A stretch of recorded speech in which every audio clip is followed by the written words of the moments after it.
Hola y damos una cálida bienvenida a quien nos escucha a esta nueva inmersión analítica profunda. Hoy es 15 de abril de 2026 y la verdad es que creo que es un momento ideal para frenar un poco. Ujú, totalmente. Con tanta sobrecarga de información, viene muy bien. Eso es. Queremos detenernos a reflexionar sobre un paradigma que tenemos, bueno, profundamente arraigado en nuestra cultura, porque solemos pensar en la paz de una forma, digamos, muy binaria. Sí, como si fuera un interruptor.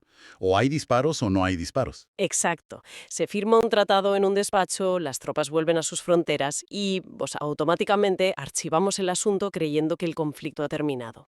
Es una visión que nos da una enorme, aunque muy frágil, tranquilidad. Y es que resulta muy tentador aferrarse a esa ilusión.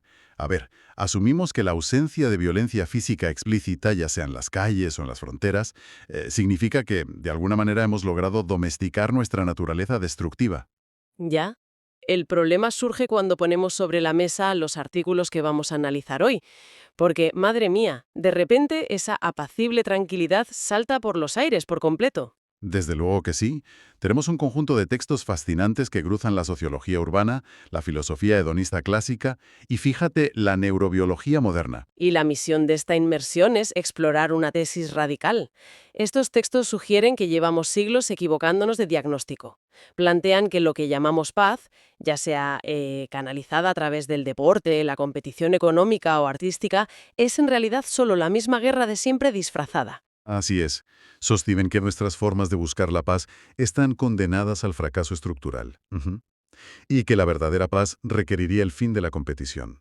Dar paso a lo que ellos llaman una economía del placer compartido. Vale, vamos a desgranar esto, porque, a ver, es una idea que choca frontalmente con todo lo que nos han inculcado.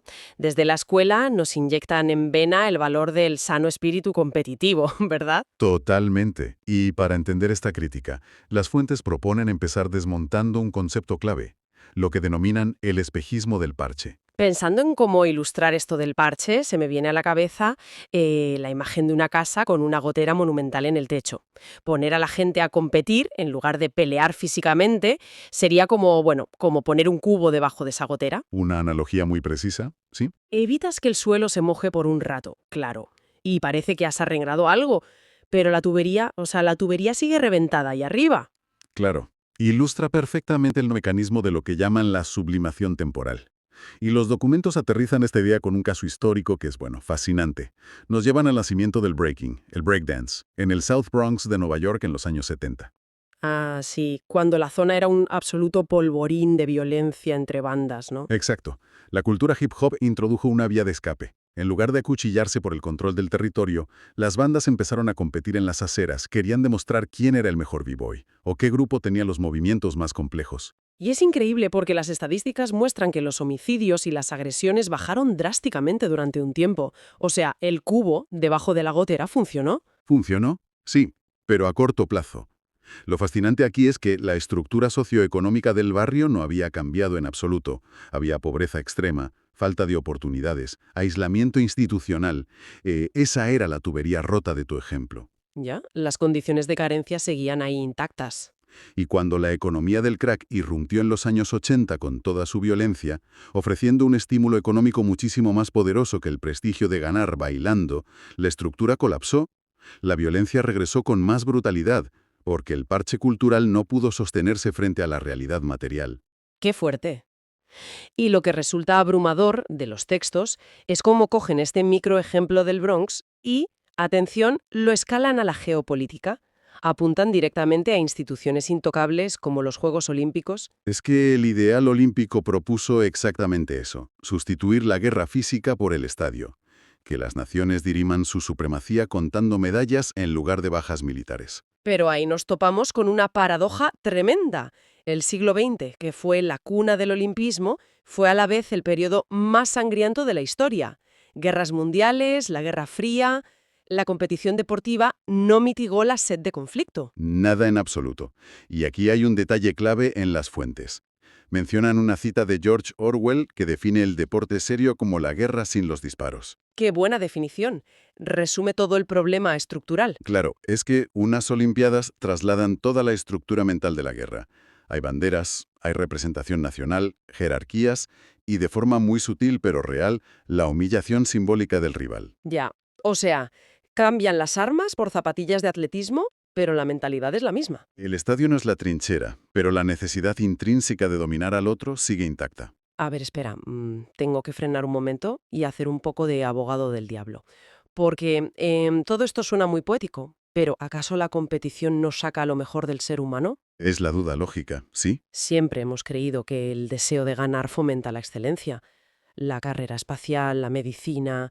O sea, si quitamos ese deseo de ser el número uno, ¿no nos estancamos? Aquí es donde se pone realmente interesante la cosa. Totalmente. Y el análisis para responder a esto recupera al reformador social Robert Owen. Él argumentaba que toda competición es funcionalmente perjudicial, y no por un tema moral, sino porque exige obligatoriamente que alguien pierda para que otro gane. Claro, una balanza donde uno tiene que hundirse para que el otro suba. Exacto. El otro se convierte automáticamente en un obstáculo. Y si llevamos esto a la neurobiología, que aquí es donde entran los datos duros, vemos que la competición, incluso sin violencia física, activa la testosterona y el cortisol en nuestro cerebro. Que son literalmente las hormonas del estrés y de la guerra. Eso es. Entramos en lo que los textos llaman la épica de la conquista. O sea, nos ponemos en el mismo estado mental que Ulises o Alejandro Magno, pero discutiendo en una oficina o en redes sociales. Madre mía, qué desgaste para el cuerpo, ¿no? Un desgaste brutal. Genera un ciclo de recompensas basado en la dopamina y la adrenalina. Y lo peor es que refuerza el ego y genera una vulnerabilidad tremenda. Si tu estatus depende de ser el número uno, siempre habrá conflicto porque todos los demás son una amenaza. Básicamente estamos atrapados. O sea, resumo la idea, comparando este consumo compulsivo de victorias con intentar calmar la sed bebiendo agua salada. Cuanta más gloria o cosas adquieres, pues más necesitas. Es una espiral sin fin. Y la gran pregunta que se hará quien nos escucha en esta parte es inevitable. ¿Cómo salimos de esta rueda de hámster? ¿Qué alternativa tenemos para encontrar satisfacción sin tener que arrebatarle nada a nadie? Pues para salir, las fuentes nos proponen el antídoto estoico. Introducen el concepto de dominio propio, respaldado por el imperativo del templo de Apolo en Delfos. El famoso conócete a ti mismo. Exactamente. Y apoyado también en el estoicismo de Marco Aurelio. Pero ojo, que los textos aclaran que este dominio propio no es una represión moral ni nada parecido. Lo definen como una tecnología de supervivencia. Me encanta ese término, tecnología de supervivencia. Suena muy práctico. Luis, plantean que hay que aumentar la percepción y disminuir el consumo. Y nos traen el paradigma de Henry David Thoreau con su famoso experimento en Walden. Ah, el filósofo que se fue a vivir a una cabaña en el bosque, aislado de todo. Ese mismo. A menudo se ve como una excentricidad, pero Thoreau demostró empíricamente que el bienestar no proviene de acumular cosas ni de imponerse sobre los demás. Demostró que la verdadera paz interior viene de refinar los sentidos y aumentar la percepción sobre la experiencia inmediata. O sea, encontrar placer en lo sencillo, en observar la naturaleza o en el simple hecho de existir, sin competir. Eso es. El dominio propio requiere afrontar nuestra propia debilidad. Hay un detalle clave aquí, y es que los textos sugieren que la guerra, o atacar al otro, es en realidad la salida fácil para un ego herido. Uf, qué afirmación tan potente. Empezaron conflictos la vía fácil, porque no sabemos gestionarnos por dentro. Exacto. El verdadero reto es limpiar los canales de percepción para disfrutar de lo simple. Sustituir esa ética del triunfo, del ganar a toda costa, por la ética del placer. Vale, pero entonces, ¿qué significa todo esto a nivel práctico? Quiero decir, todo esto suena muy poético a nivel individual. Te vas al bosque y ya está. Pero, ¿cómo se traduce esto en la economía global? Ya, a gran escala parece complicado. Claro, tenemos países que pelean a muerte por petróleo, por territorio, por minerales. ¿Cómo aplicamos la ética del placer ahí? Bueno, si conectamos esto con el panorama general, los textos introducen un concepto revolucionario sobre los recursos. Explican la diferencia fundamental entre bienes rivales y bienes no rivales. A ver, explícanos un poco esa diferencia, porque creo que es el núcleo del asunto. Mira, un bien rival es algo como el petróleo o la tierra. Si yo lo tengo, tú no puedes tenerlo. Mi propiedad excluye tu disfrute. Claro, el agua de una fuente. Si me la bebo yo, ¿no te la bebes tú? Eso es. Y toda la geopolítica se ha basado en pelear por esos bienes rivales. Pero por otro lado están los bienes no rivales, que se derivan del placer perceptivo. Por ejemplo, disfrutar de una puesta de sol espectacular o escuchar una melodía hermosa. Ah, ya entiendo. Si yo disfruto de la puesta de sol, a ti no te quita nada. Tu puesta de sol no es menos bonita porque yo la esté mirando. Exactamente. El goce de una persona no disminuye la capacidad de la otra para disfrutarlo. Y aquí volvemos a la química del vínculo. Los textos contrastan esa adrenalina competitiva con la oxitocina, que es la hormona que fomenta la confianza al compartir el placer. Como cuando compartes una buena comida con amigos, ¿no? Justo, como en los banquetes de Epicuro en la antigua Grecia.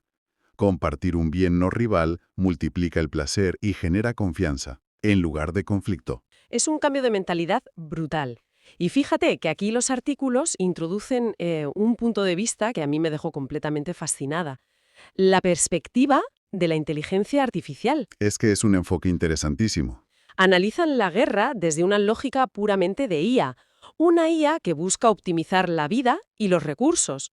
Y dicen que para una máquina así, la guerra no es épica ni heroica, es simplemente un fallo del sistema. Un error de cálculo absoluto. Destruir infraestructura y vidas es la mayor ineficiencia posible. Los textos sugieren que si todo ese presupuesto de defensa se invirtiera en lo que llaman infraestructuras de bienestar radical, o sea, en el joie de vivir. La alegría de vivir. Eso es. Si la sociedad estuviera estructurada para el disfrute y el bienestar profundo, el incentivo mismo para ir a la guerra simplemente colapsaría. Nadie querría dejar una vida plena por ir a matarse a una trinchera. Claro, la gente va a la guerra buscando un estatus o un recurso que en el fondo suple una carencia de bienestar. Si ya tienes ese bienestar, se acaba el problema. Para ir cerrando, creo que el resumen perfecto de todo esto es que el problema central no es el campo de batalla en sí. El obstáculo real es nuestra necesidad constante de superar al otro. Totalmente. Esa es la raíz. Y es vital recordar a quien nos escucha por qué esto importa en su día a día, porque esto aplica a cómo enfocas tu carrera profesional, a la ansiedad que sientes al ver Instagram o LinkedIn. La invitación de estos textos es, dejar de ser un competidor y empezar a ser un perceptor de placer. El modelo competitivo y el modelo perceptivo son simplemente incompatibles. No se puede apagar el fuego con gasolina controlada, por mucho que lo llamemos espíritu competitivo. No, desde luego que no. Y para aportar una última reflexión provocativa construyendo sobre lo que decías de la IA, fíjate en esto. A ver, sorpréndeme. Si la inteligencia artificial consideraría la guerra como un fallo lógico y su objetivo fuera la optimización de la vida, es posible que el futuro distópico de las máquinas superinteligentes no sea como en las películas. ¿Te refieres a que no nos van a esclavizar para trabajar en minas? Exacto. Y si la IA nos obliga, por nuestra propia supervivencia como especie, a abandonar el ego, imagina un escenario donde nos confinen a una existencia puramente dedicada a la contemplación pacífica, al arte y a la gastronomía compartida. ¡Ostras! Una especie de dictadura del placer impuesta por las máquinas para salvarnos de nuestra propia épica destructiva. Madre mía, una dictadura del placer para que no nos matemos los unos a los otros. Es una imagen que te deja dándole vueltas a la cabeza durante horas. Con esta idea lo dejamos hoy, nos despedimos animando a nuestra audiencia a rumiar todo esto a lo largo de su día. Y ojalá sirva para que intentemos disfrutar del enorme privilegio de habitar la Tierra en lugar de pasarnos la vida compitiendo por ella. ¡Hasta la próxima inmersión!